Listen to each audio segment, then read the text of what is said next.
প্রচুর মানুষ আছে, সাধারণ মানুষ যাদের কোনো মানুষের জন্য কাজ করার ইচ্ছা থাকে, তারা কিন্তু বিভিন্নভাবে মানুষের সেবা করতে করে। তো আমার যদি মনে হয় যে মানুষের জন্য কাজ করতে চাই, আমি করব, সেটার জন্য রাজনীতিতে আসার প্রয়োজনীয়তা বোধ করছি। আর এখন ধরেন এই 4 বছর 5 বছর কাজ করার পরে তো আমার কন্ট্যাক্ট সবার কাছে আছে ইন্ডাস্ট্রির, যাকে আমার দরকার সে যে কারো কাছ থেকে নিয়ে আমাকে ফোন করছে। আর সোশ্যাল মিডিয়া একটা নয়েজ লাইফে। আগে একটা মেকআপ রুমে সবাই বসে থাকলে আড্ডা দিত, কথা বলতো, বিভিন্ন ধরনের আলোচনা হতো, যেগুলোর মাধ্যমে ধরেন আপনার কাজেও কিন্তু সেটার প্রভাব পড়তো না। আমরা কিভাবে একটা কাজ ভালো করা যায় সেগুলো নিয়ে সবাই আলোচনা করতো। এখন মেকআপ রুমে ঢুকবেন, দেখবেন সবার হাতে একটা ফোন, সবাই বসে বসে ফোনে স্ক্রল করছে, নাহলে কথা বলছে।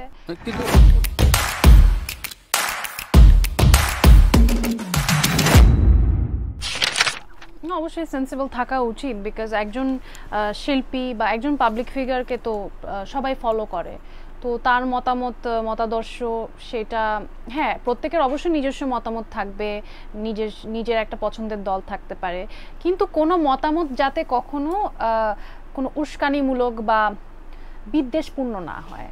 মানে আপনি যেটাই বলবেন, আপনার মনে রাখতে হবে শিল্পী সত্তাটাকে মাথায় রেখে যে আপনি একজন শিল্পী। সেই জন্য মনে হয় বক্তব্যের ব্যাপারে অনেক সচেতনতা প্রয়োজন। আমি যেটাই বলি না কেন, সেটা রাজনীতি হতে পারে, সেটা যে কোনো ব্যাপারে হতে পারে, সেই দায়বদ্ধতার জায়গা কিন্তু আমাদের আছে। এখন পর্যন্ত কোনো ইচ্ছা নেই, আমার অনেক কাজ করতে হবে। আমার ফোকাসটা পুরোপুরি আমার ক্যারিয়ারে। 8 বছর পর আমি বেঁচে থাকবো কিনা আমি এটাই জানি না। 8 বছর পর আমি কি করবো এটা আমি এখন কিভাবে বলবো, আপনি বলেন আমাকে। সমাজের জন্য, দেশের জন্য কাজ করার জন্য রাজনীতিবিদ হওয়ার প্রয়োজন নেই, এটা আমি বিশ্বাস করি। আপনি যদি দেশের কল্যাণে কাজ করতে চান, আপনি এটা যে কোনো জায়গা থেকে, যে কোনো পরিস্থিতি থেকে করতে পারেন। দেখবেন যে প্রচুর মানুষ আছে, সাধারণ মানুষ যাদের কোনো মানুষের জন্য কাজ করার ইচ্ছা থাকে, তারা কিন্তু বিভিন্নভাবে মানুষের সেবা করতে করে। তো আমার যদি মনে হয় যে মানুষের জন্য কাজ করতে চাই, আমি করব, সেটার জন্য রাজনীতিতে আসার প্রয়োজনীয়তা বোধ করছি। আমি খুবই ছোট মানুষ, আসলে আমি এই ব্যাপারে জানি না, যেটা নিয়ে জানি না আমি সেটা নিয়ে কথা বলতে চাই না। আমার মনে হয় যে রাজনৈতিক দর্শনটা আমার খুব একটা বেশি দৃঢ় না, খুব একটা বেশি জানি না। তো এটাই আমি বলছি যে এই সেন্সিবিলিটিটা এখান থেকে আসা উচিত, যে আমি যেহেতু জানি না, আমি যদি কিছু বলি ভুলভাল বক্তব্য, সেটা অন্যভাবে উপস্থাপন হবে, বা সেটা হয়তো আমার অডিয়েন্সরা অন্যভাবে নিবে। তার থেকে ভালো আমি এই ব্যাপারে কথাই না বলি। প্রোফাইলের প্রয়োজনীয়তা বোধ করি না। যখন ক্যারিয়ার শুরু হয়েছিল তখনই তো আমার, আর এখন ধরেন এই 4 বছর 5 বছর কাজ করার পরে তো আমার কন্ট্যাক্ট সবার কাছে আছে ইন্ডাস্ট্রির, যাকে আমার দরকার সে যে কারো কাছ থেকে নিয়ে আমাকে ফোন করছে। আর সোশ্যাল মিডিয়া একটা নয়েজ লাইফে। আপনার লাইফ থেকে অনেক সময় চলে যায়, যে সময়টা আপনি হয়তো কোনো একটা প্রোডাক্টিভ কাজে লাগাতে পারবেন, নিজেকে এনরিচ করতে পারবেন, সেই সময়টা আপনি শুধু বসে স্ক্রোল করতে করতে, আমি দেখেছি আমার ছোট ভাইকে এটা নিয়ে প্রায় বকাঝকা করি, যে কিছুই করে না, বসে বসে স্ক্রোল করতে করতে ঘন্টার পর ঘন্টা পার করে দেয়, এবং এটা একটা নেশার মতো হয়েছে আসলে। এবং এই নেশাটা শুধু যে বাচ্চাদের ক্ষেত্রে তা বলবো না। হ্যাঁ, তো এইটা ধরেন আপনার নিজেকে একটা টাইম লিমিট সেট করে দিতে হবে, একটা স্ক্রিন টাইম, যে আমি এত ঘন্টার বেশি ফোনে থাকবো না। তখন দেখবেন এই যে মানুষের মধ্যে কথাবার্তা কমে গেছে, পরিবারের কারোর সাথে কারো কথা হয় না, যোগাযোগ নেই, কেন? এই একটা ফোনের কারণে। আপনি ধরেন আগে একটা মেকআপ রুমে সবাই বসে থাকলে আড্ডা দিত, কথা বলতো, বিভিন্ন ধরনের আলোচনা হতো, যেগুলোর মাধ্যমে ধরেন আপনার কাজেও কিন্তু সেটার প্রভাব পড়তো না। আমরা কিভাবে একটা কাজ ভালো করা যায় সেগুলো নিয়ে সবাই আলোচনা করতো। এখন মেকআপ রুমে ঢুকবেন, দেখবেন সবার হাতে একটা ফোন, সবাই বসে বসে ফোনে স্ক্রল করছে, নাহলে কথা বলছে। আচ্ছা, তো আমার ফেসবুক পেজের মাধ্যমে আমি প্রমোশন করি, ইনস্টাগ্রামের মাধ্যমে প্রমোশন করি, কিন্তু ব্যক্তিগত প্রোফাইলের প্রয়োজনীয়তা আমি বোধ করি না। আমার কাছে মনে হয় না যে সবার সাথে সবসময় ইন্টারাকশন ফেসবুকের। আমি সামনাসামনি দেখা হওয়া বা কথা হওয়া, ফোনে কথা বলা, এগুলোতে বিশ্বাসী। আর আমি খুব একটা বেশি যে অনেক মানুষের সাথে মিশি সেটাও না, যে আমার সারাক্ষণ সবার লাইফে কি হচ্ছে দেখতে হবে। এখন দেখেন, আপনি আপনার প্রোফাইল কি বানিয়েছেন এটা ডিপেন্ড করে। এখন আমার পার্সোনালিটির সাথে যায়, আমার প্রোফাইলে ফিট করে যে কাজ বা যে ক্যাম্পেইন, সেটা আমি পোস্ট করি। আর যে কোনো ক্যাম্পেইনের আগে অবশ্যই আমাদের সাথে আলোচনা করে যে কি করা যায়, এবং কোনো কিছু যদি আমার কাছে মনে হয় সেটা বলে দিই যে আমি এটা করব না। সিম্পল। না ফিল্ম, আচ্ছা আমি জানি না, হতে পারে ফিল্ম, হতে পারে ওয়েব ফিল্ম, হতে পারে ওয়েব সিরিজ, হতে পারে অনেক কিছু। না, আমার সাথে আসলে অমি ভাইয়ার খুব ভালো ভালো কিছু কাজ হয়েছে এবং আমার স্টার্টিংটাও তো এক্স বয়ফ্রেন্ডের মাধ্যমে। আম, হ্যাঁ, অনেকের অনেক ধরনের, সবাই তো এক জনরার কাজ করে না, সবাই বিভিন্ন ধরনের মানুষ বিভিন্ন জনরার কাজ করে। যেমন আরিয়ান ভাইয়া রোমান্টিক কাজ করে, অনেকে আছে স্যাটায়ার করে, ভিকি ভাইয়া হচ্ছে করে সব থ্রিলার ধর্মী কাজ। সো হ্যাঁ, অমি ভাইয়ার কিন্তু একটা যথেষ্ট বড় ফ্যান বেস তৈরি হয়েছে, আপনি সেটাকে অস্বীকার করতে পারেন না। তো আমার গল্পটা যেটা অসময়, সেটার মধ্যে হিউমার আছে, অনেক কিছুই আছে, কিন্তু সেটার মধ্য দিয়ে একটা খুব ভালো একটা মেসেজ সেটাও আছে। সো আমার এই কাজটা নিয়ে আমি খুবই আশাবাদী। ওরা খুবই ভালোভাবে মানে কথা বলে, দেখা হলে ওরা খুব স্পেসিফাই করে বলে। আমাদের ধরেন এটা একটা ডিফারেন্স আছে যে এখানে তো ধরেন আমাদের যারাই আসে এমনিতেই তো চীনে ওভাবে করে নিজেদের পরিচয় দেন, আবার ওরা খুব সুন্দর করে এসে নিজেদের পরিচয় দিবে, নাম বলবে, কোথা থেকে এসছে, আমার কোন কাজটা দেখে ফ্যান হয়েছে, লাস্ট কোন কাজটা দেখেছে, তো পুরো একটা বিস্তর একটা বায়োগ্রাফি দেয়। তো খুব ভালো লাগে শুনতে যে এত মনোযোগ দিয়ে কাজগুলো দেখে এবং প্রপার নাম সহ প্রপার কো আর্টিস্ট সহ বলে দেয়, বা অন্য কারো ফ্যানও যদি হয় সেটাও বলে যে আমি কিন্তু অমুকের কাজের অনেক বড় ফ্যান, তাকে একটু বলবেন দেখা হলে। সো এই ব্যাপারগুলো হয়। অনেক সময় হয় তো মিসআন্ডারস্ট্যান্ডিং, আসলে পর্দায় যেমন অপূর্ব ভাইয়া নিশো ভাইয়াকে অনেকে গুলিয়ে ফেলে, এটার খুব মজার মজার কাহিনী অপূর্ব ভাইয়ার কাছ থেকে শুনতে পেরেছি।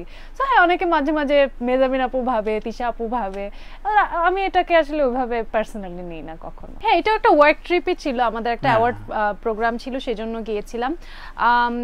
আনফরচুনেটলি আমি খুব একটা বেশি দিন থাকিনি, আমি মাত্র 4 দিন ছিলাম, আমার প্রথমবার আমেরিকা যাওয়া গতবার। হ্যাঁ, তারপর আমি চলে এসেছি, আমার কাজ ছিল।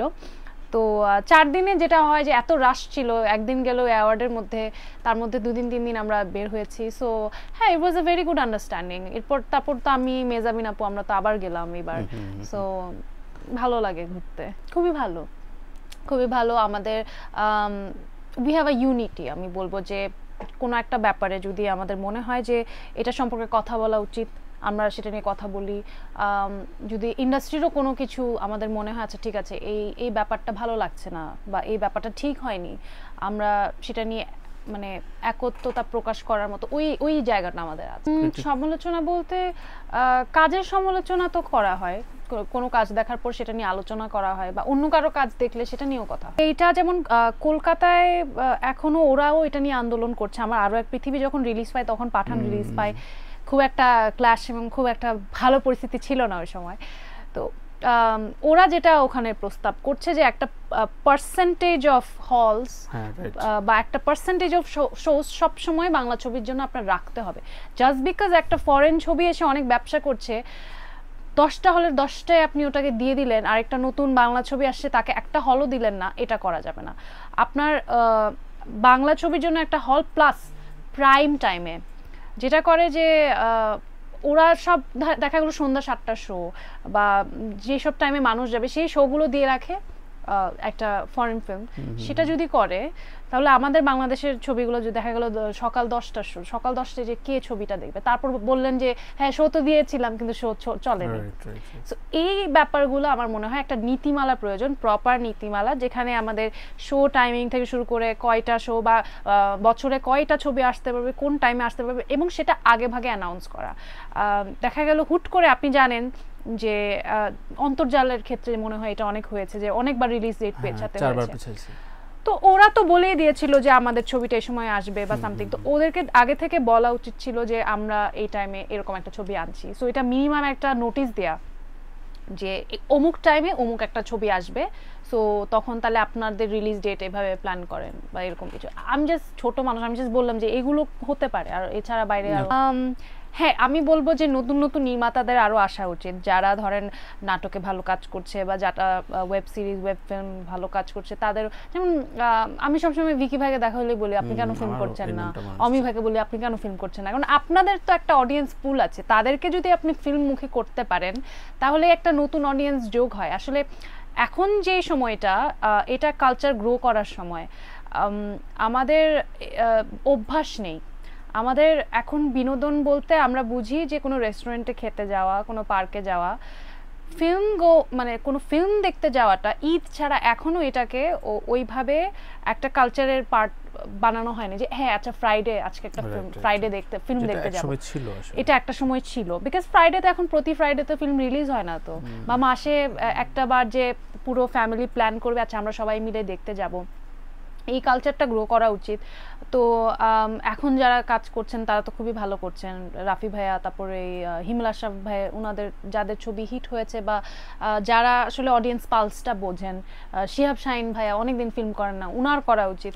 তো যাদের আসলে একটা গ্রহণযোগ্যতা আছে বা যে কোনো মাধ্যমেই, তাদের আমার মনে হয় একটু বড় পর্দায় যদি কাজ করে বাকিরাও ইন্সপায়ার্ড হবে, নতুন নির্মাতারাও ইন্সপায়ার্ড হবে।